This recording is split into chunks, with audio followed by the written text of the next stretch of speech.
अस्सलाम वालेकुम जी, welcome back to my channel. अगर आपको समोसा भरना और फोल्ड करना एक झंझट लगता है तो आप इस एक ट्रिक से एक बार में ही ढेरों समोसे कट करके बना सकते हैं। मसाला बिल्कुल भी बाहर नहीं आएगा, क्या ही शानदार बने हैं। और एक सीक्रेट बताऊं, ये गेहूं के आटे से बनाए हैं मैंने।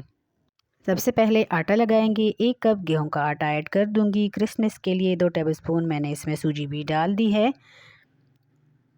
2 चम्मच हम इसमें घी ऐड करेंगे ताकि समोसे खस्ता बने।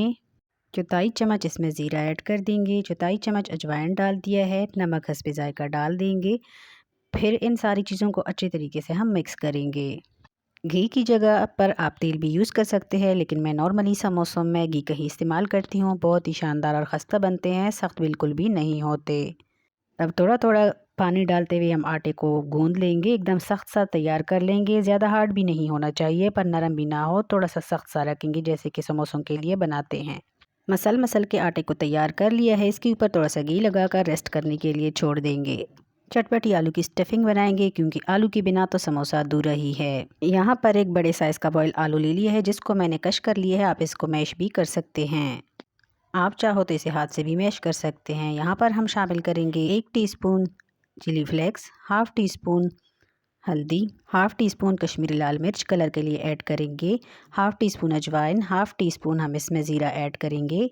नमक हस्बे ज़ायका डाल दिया है। एक टिप मैं यहाँ पर दे रही हूँ, आप आलू इस्तेमाल करेंगे ना तो पहले से आलू बॉईल करके फ्रिज में ठंडा करके रख दें, उसके बाद यूज़ करें।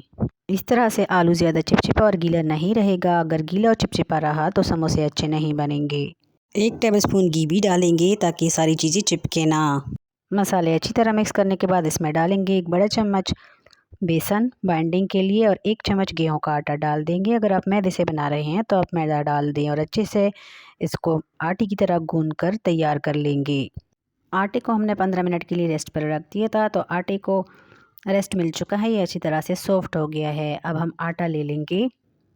थोड़ा सा खुश्क आटा रेस्ट करके इसकी एक बड़ी सी रोटी बेल लेंगे। ना ज़्यादा पतली हो और ना ज़्यादा मोटी हो, दरमियानी सी इसकी थिकनेस रखनी चाहिए। जैसे कि नमक पारे के लिए हम रोटी बेलते हैं ना, या हम रोटी बनाने के लिए बेलते हैं, बिल्कुल उसी तरह से बेल कर तैयार कर लेना है। कोशिश करें कि रोटी को आप चौकोर शेप में बेल लें जैसे कि यहाँ पर आपको दिख रही है। रोटी बेल चुकी है। अभी मैं आपको थिकनेस चेक करा देती हूँ। तो ये देखें, बिल्कुल पराठे की तरह इसकी थिकनेस हमने रखी है।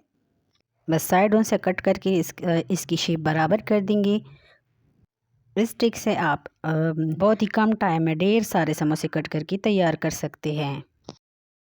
अब जो हमने आलू की स्टफिंग तैयार की थी ना, शानदार सी, उसकी भी एक रोल सी तैयार कर लेंगे और रोटी के ऊपर यहाँ पर लगा देंगे। इसको मैंने फ्लैट कर दिया है। जो एक्स्ट्रा है ना वो हम साइड से हटा देंगे।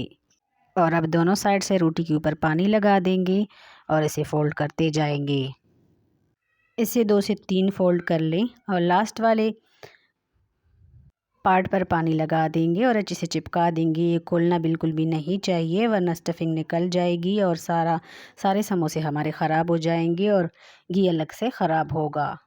अब यहाँ पर आप ले लें एक तेज़ तरार छुरी और इसे ट्रायंगल शेप में कट करते जाए, मतलब जिग जैग करके आपको इसे कट कर लेना है। छुरी एकदम तेज़ होनी चाहिए। अगर तेज़ नहीं होगी तो आलू की स्टफिंग ख़राब हो जाएगी और समोसों की लेयर मज़ेदार नहीं बनेंगे।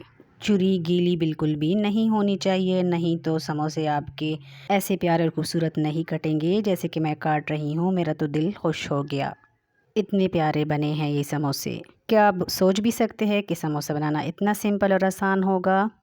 यहाँ पर एक छोटी सी ट्रिक करेंगे। फ्राई करने से पहले स्लरी वगैरह नहीं बनानी, बस खुश्क आटा ले लेंगे और जिस साइड पे स्टफिंग नज़र आ रही है ना, वो अच्छे से आटे के साथ कूट कर लेंगे ताकि जो स्टफिंग है वो अंदर फिक्स हो जाए। निकलेगी तो नहीं पक्की बात है, लेकिन फिर भी रिस्क नहीं लेंगे।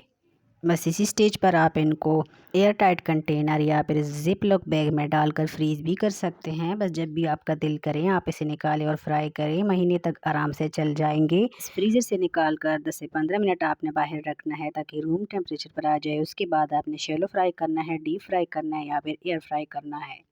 बहुत ही ज़बरदस्त, शानदार और एकदम क्रिस्पी बनेंगे। बस एक बात का ख्याल रखिएगा कि आपने इसको लो फ्लेम पर फ्राई करना है। एकदम तेज़ फ्लेम पर फ्राई करेंगे तो अंदर से कच्चे रह जाएंगे, क्योंकि इन्हें हमने आटे से बनाया है और 2-3 लेयर भी है। बस पलटते पलटते मिक्स करते हुए फ्राई करना है मीडियम टू लो फ्लेम पर। जब इनका प्यारा खूबसूरत गोल्डन सा कलर आ जाए और आपको लगे कि ये क्रिस्पी हो चुके हैं तो आप इन्हें ऑयल से निकाल दीजिएगा।